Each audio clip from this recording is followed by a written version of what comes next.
ए बुढी, अफिसबाट आउँदा धेरै धुलो खाइयो, अब नुहाउन जानु पर्यो।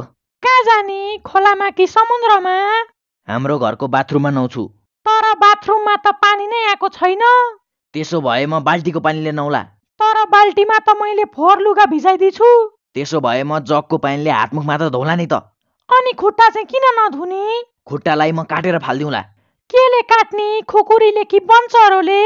तँ धेरै नबोल, मलाई एक गिलास पानी मात्र ल्याइदे जा। कहाँको पानी लिएर आउँ, ढलको कि नलको? ढलको पानी खुवाएर मलाई मार्ने विचार छ कि के हो? जारको लिएर। पानी उमालेर लिएर आउँ कि चिसै लिएर आउँ? होस्, पर्दैन केही ल्याउन। केही नल्याउने भए अघिदेखि किन कुकुर भुके जस्तरी भुक्यौ त?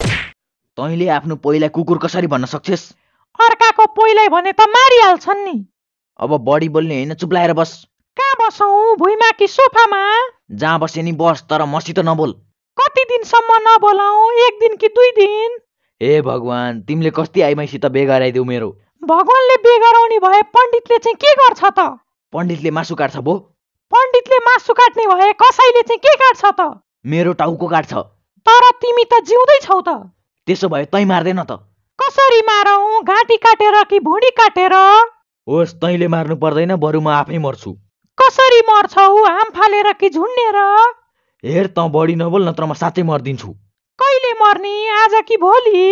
तँलाई आफ्नो बुढो मर्दै हुन्थे जस्तो लाग्छ? लागेर मात्र के गर्नु, अहिलेसम्म जिउँदै छौ क्यारे? तँसँग मलाई एकछिन पनि बोल्न मन छैन, तँ यो घरबाट निस्केर गइहाल। घरबाट निस्केर कता जाउँ, जङ्गलमा कि खोलामा? जता गए नि जा, तर मेरो आँखाले तेरो त्यो थुतु नदेख्नु भएन। त्यसो भए म तिम्रो त्यो आँखा नै फुटाइदिन्छु नि त। म चाहिँ अहिले तेरो त्यो मुख फुटाइदिन्छु नि।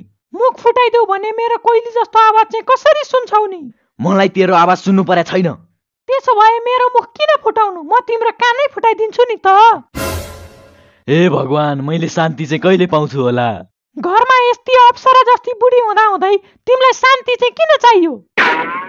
अब म साँच्चीकै मर्छु भगवान। मर्ने भए चुप लागेर मर न त, भगवानलाई किन सुनाउनु पर्यो? बुढा स्वर्गमा पुगे होलान् कि नर्कमा? कमेन्ट गरिदिनुस् है।